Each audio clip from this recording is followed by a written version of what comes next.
Assalamualaikum warahmatullahi wabarakatuh. Perkenalkan, nama saya Ahmad Nurwan Maki dari Prodi S1 Pendidikan Teknik Otomotif.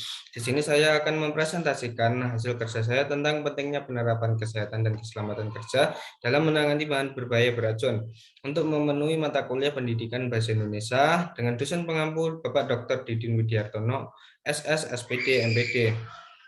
Di sini saya melakukan editing PPT menggunakan web online yaitu Canva. Untuk slide selanjutnya ada pendahuluan yaitu 3 poin: latar belakang, rumusan masalah, dan tujuan.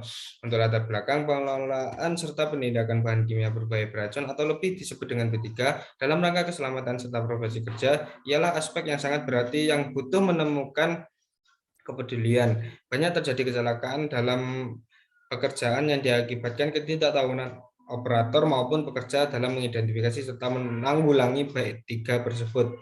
Untuk rumusan masalah di sini ada 6 poin. Satu, pengertian B3, yang kedua pengaruh B3, yang ketiga faktor penyebab kecelakaan kerja B3, yang keempat pengelolaan B3, yang kelima lambang B3, yang keenam material safety dataset untuk B3. Tujuannya yaitu untuk mengetahui tentang rumusan masalah yang sudah dijabarkan. Slide selanjutnya yaitu pembahasan. Yang pertama, pengertian B3 menurut OSHA merupakan bahan yang sifat kimia atau keadaan fisiknya berpotensi menimbulkan gangguan pada kesehatan manusia maupun kehancuran pada lingkungan. Yang kedua, pengaruh B3 bisa memunculkan berbagai hal yang dapat merugikan orang maupun perusahaan seperti kebakaran, ledakan, keracunan, dan iritasi seperti yang sudah dijabarkan di PPT ini. Untuk slide selanjutnya, di sini ada faktor penyebab kecelakaan kerja B3. Ada 3 komponen yang saling berkaitan, yaitu satu, manusia, prosedur tata cara kerja, yang ketiga perlengkapan atau bahan. Berdasarkan survei dari perusahaan minyak yang ada di Indonesia disebabkan oleh manusia karena kelalaian dan tidak mengikuti prosedur yang sudah ditentukan. Yang keempat ada pengelolaan bahan B3. Jadi tujuan pembuatan makalah ini untuk menambah wawasan dan pengetahuan mengenai pengelolaan dan penanganan B3 yang aman dan efisien. Secara umum dapat dikelompokkan menjadi 4, yaitu perencanaan, pengorganisasian, pelaksanaan, dan pengendalian yang sudah dijabarkan sebagai berikut di PPT ini.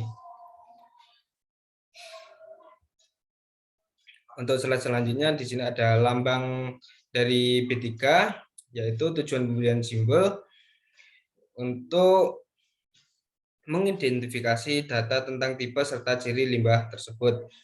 Sebagai berikut lambang-lambang B3 ada pengoksidasi, radioaktif, mudah terbakar, bahan hamrul iritan, mudah meledak, bahan berbahaya bagi alam, bahan beracun, dan bahan korosif. Untuk selanjutnya ada material safety dataset atau MSDS untuk B3. Jadi dalam SK Menteri Perindustrian atau lembar data keselamatan bahan atau LDKB yang merupakan lembar petunjuk yang berisi data bahan kimia meliputi sifat fisika, kimia, tipe bahaya yang ditimbulkan, metode penindakan, tindakan spesial dalam kondisi darurat, pembuangan, serta data lain. Data ini umumnya tercantum pada label yang menerangkan 4 perihal penting yang antara lain sudah dijelaskan di PPT ini. Ada 4 poin. Untuk slide selanjutnya ada penutupan, yaitu kesimpulan dari materi-materi yang sudah saya sampaikan tadi. Di sini ada 6 poin. Yang pertama, pengertian dari B3, yang kedua, pengaruh B3, yang ketiga, kecelakaan kerja dari B3, yang keempat, pengelolaan atau manajemen dari B3, yang kelima, tujuan pemberian simbol atau label, yang keenam, pembuatan material safety dataset untuk B3. Selanjutnya, slide penutup. Sekian presentasi yang bisa saya sampaikan. Jika ada kurangnya saya mohon maaf. Akhirul salam. Wassalamualaikum warahmatullahi wabarakatuh.